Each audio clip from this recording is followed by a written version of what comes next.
Growing up in the small, quiet town of Ashmere, there were many things that felt peculiar.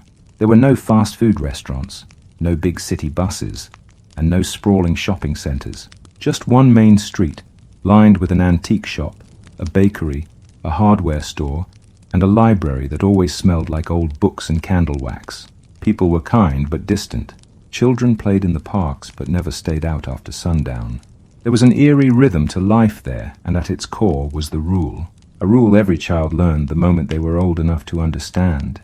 Never whistle in the graveyard. The warning wasn't a suggestion. It wasn't some whimsical tale designed to keep children in line.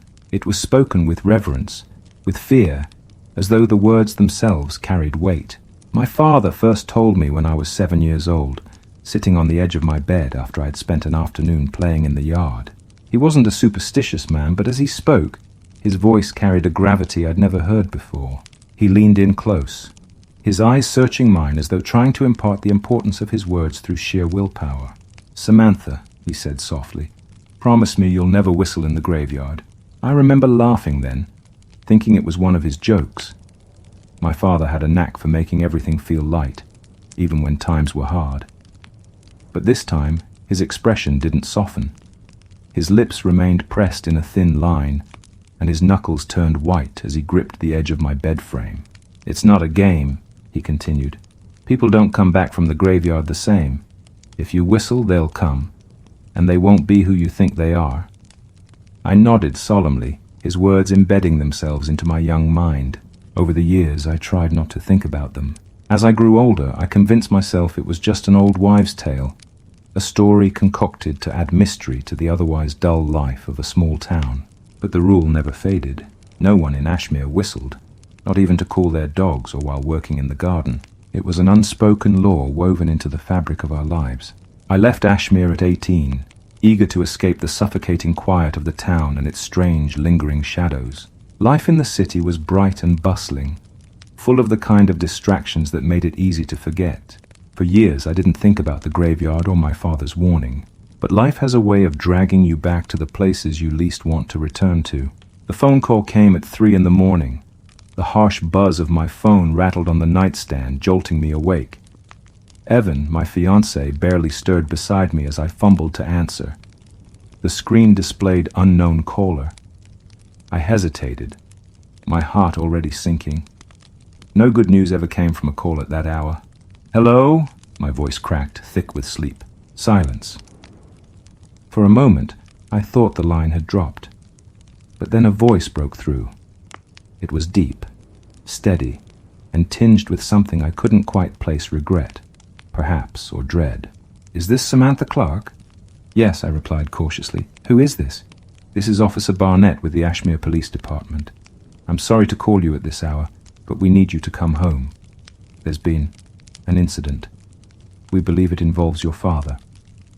The words didn't make sense at first. My father? An incident?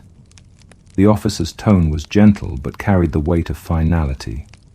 My mind raced, trying to piece together what he wasn't saying outright. "What happened?" I demanded, my voice rising.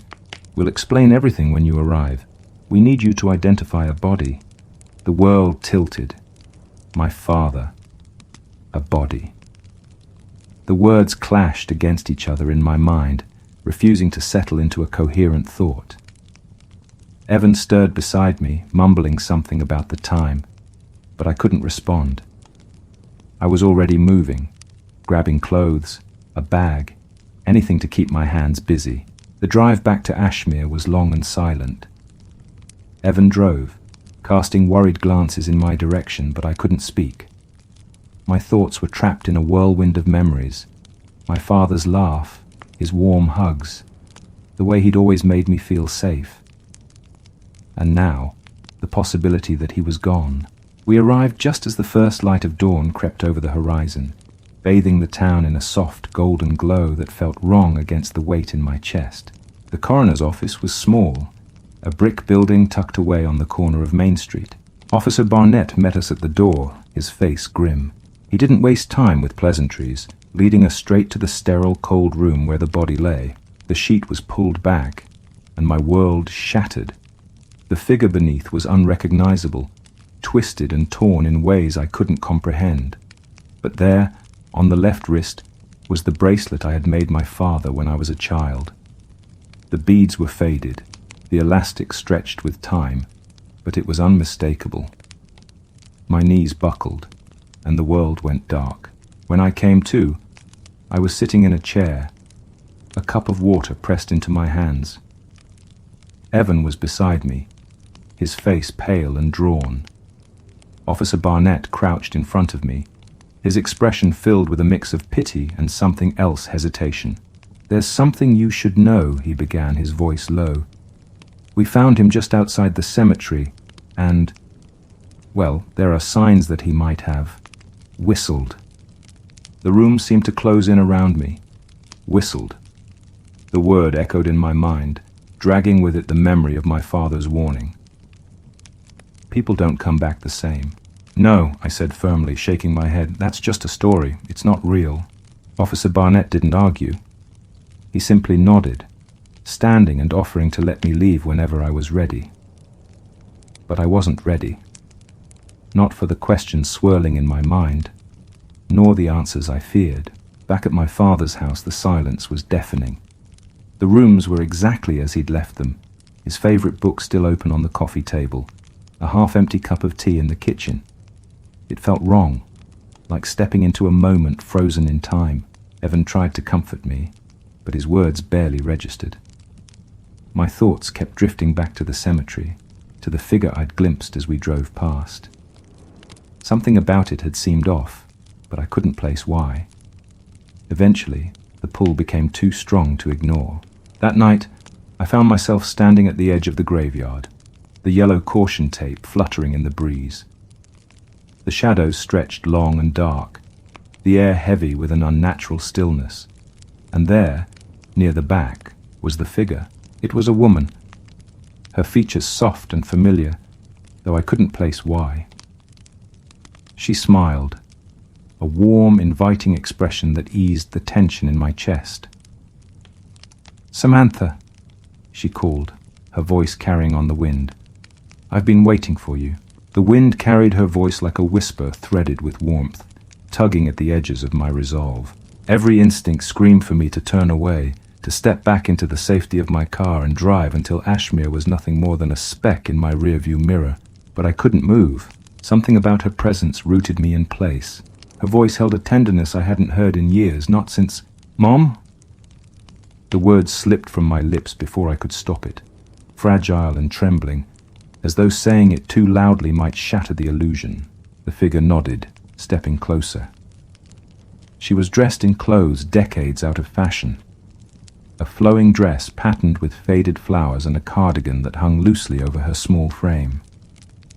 Her hair, a pixie cut she'd worn in every picture my father had ever shown me, was neatly combed, glinting silver in the moonlight.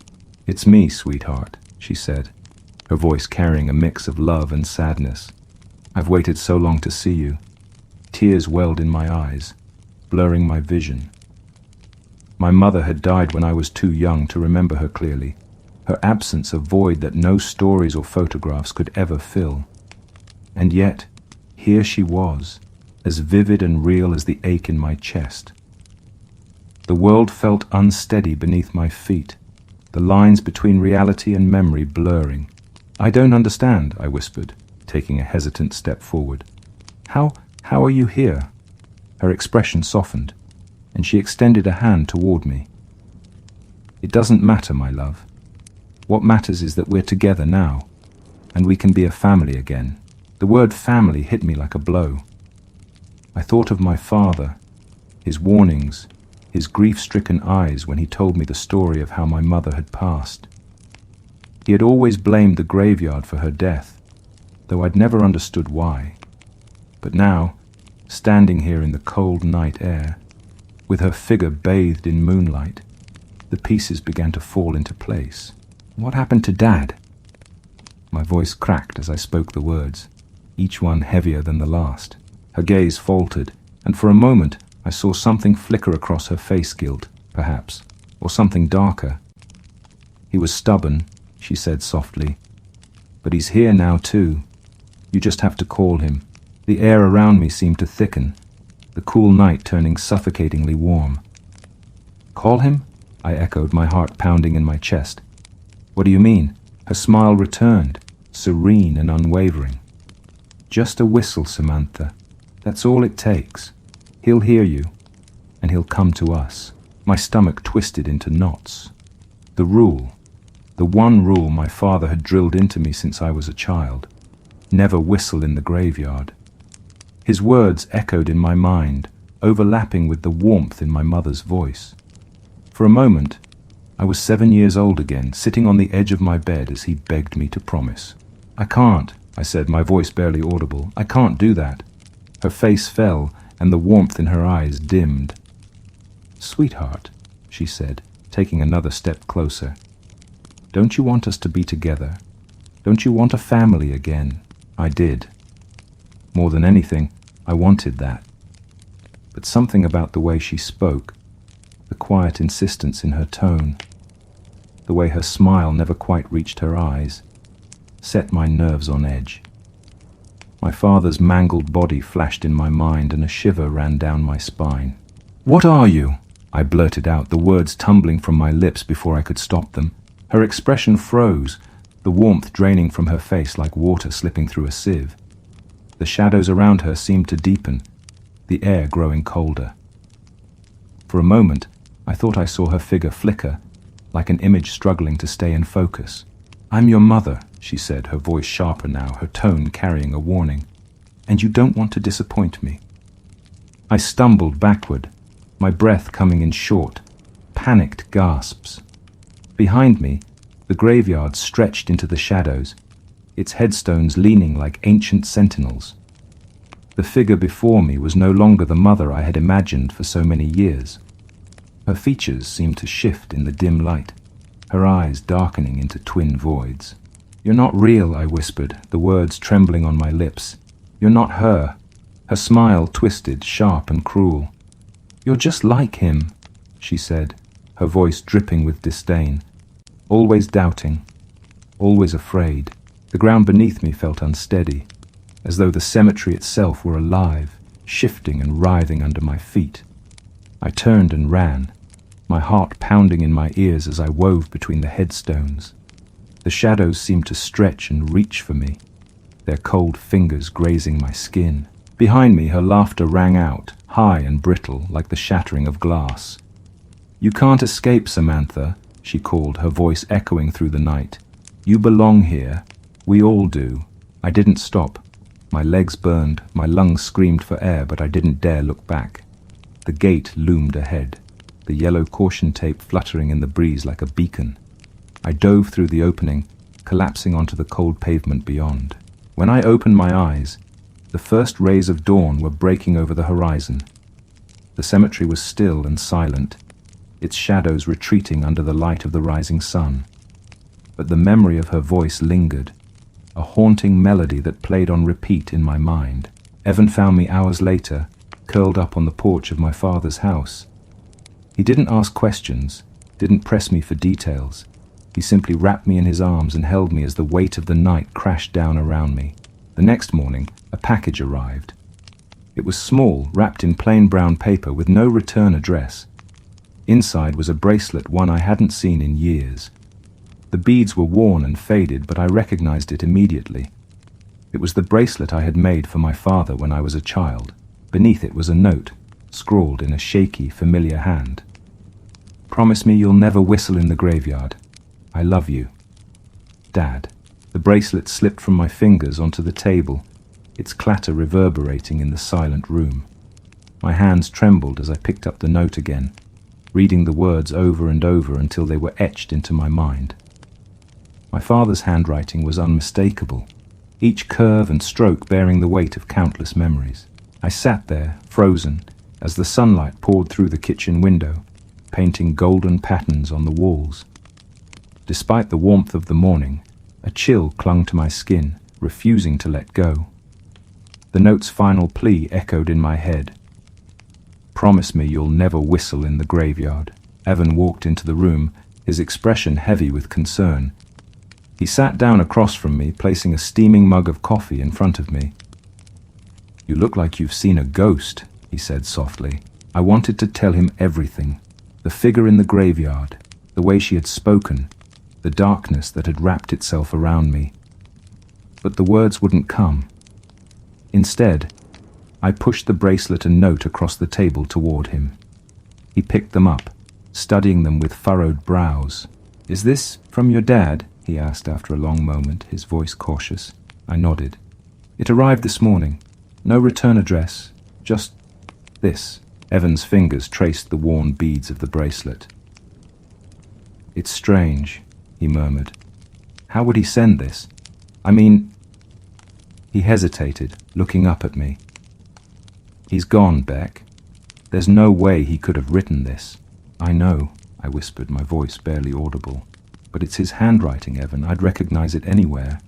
He set the bracelet down, his expression a mix of disbelief and unease. "Do you think..." He trailed off, his words hanging in the air like an unfinished question. "I don't know what to think," I admitted. "But there's something wrong with this place, Evan. There's something in that graveyard." The day passed in a haze. Evan stayed close, his presence grounding me as I navigated the suffocating weight of grief and fear. Together we sifted through old photographs and documents, piecing together fragments of my father's life in search of answers. But every memory, every image, seemed to lead back to the same place, the graveyard. As the sun dipped below the horizon, casting long shadows across the yard, an unsettling thought took root in my mind. My father had always been insistent about the rule, but he had never explained why. The stories, the whispers of warnings, were fragments of a larger truth I had never been privy to. "I need to go back," I said suddenly, breaking the silence. Evan's head snapped up. "What?" "Beck, no, absolutely not." "I have to," I insisted, standing up. "There's something there, something my dad was trying to protect me from. But he's gone now, and I need to know why." Evan reached for my hand, his grip firm. "You don't owe that place anything. Whatever happened to your dad, whatever's haunting you, it's not worth risking your life over." "Evan, you didn't see what I saw," I said, my voice trembling. "She was there. My mother, at least, something that looked like her. And she wasn't alone. There's something in that graveyard, and it's not going to stop." His jaw tightened, his eyes searching mine for any sign of hesitation. "If you're going," he said finally, "then I'm coming with you." We arrived at the graveyard just after midnight. The air was heavy with the scent of damp earth, and a thick mist coiled around the tombstones like a living thing. The yellow caution tape had been removed, but the sense of foreboding remained, clinging to the air like a second skin. Evan carried a flashlight, its beam cutting through the darkness as we stepped through the rusted gate. The crunch of gravel underfoot seemed deafening in the stillness, each step echoing like a warning. I clutched the bracelet in my hand, its smooth beads grounding me as my heart pounded in my chest. "Where do we start?" Evan asked, his voice low. I glanced around, my eyes scanning the rows of headstones. "The back," I said. That's where I saw her. We moved cautiously, the flashlight's beam dancing over weathered stone and overgrown weeds. The deeper we ventured into the graveyard, the colder the air became, the chill seeping into my bones. Shadows stretched and twisted in the corners of my vision, and I couldn't shake the feeling that we were being watched. "Beck," Evan said, stopping abruptly. He pointed the flashlight toward a large headstone, its surface cracked and covered in moss. Standing behind it was the same figure I had seen before. She stepped forward, her face illuminated by the faint glow of the flashlight. Her eyes locked onto mine, filled with a mixture of longing and malice. "You came back," she said, her voice soft and melodic. "I knew you would." Evan tightened his grip on my arm, his body tense. "Beck, we need to go," but I couldn't move. Her presence held me in place, her words weaving a spell that numbed my fear. "You don't have to be afraid," she said, taking another step closer. "I only want to help you." "Help me?" I managed to say, my voice barely above a whisper. She smiled. but there was no warmth in it. Your father couldn't protect you forever. The truth is, you were always meant to be here, with us.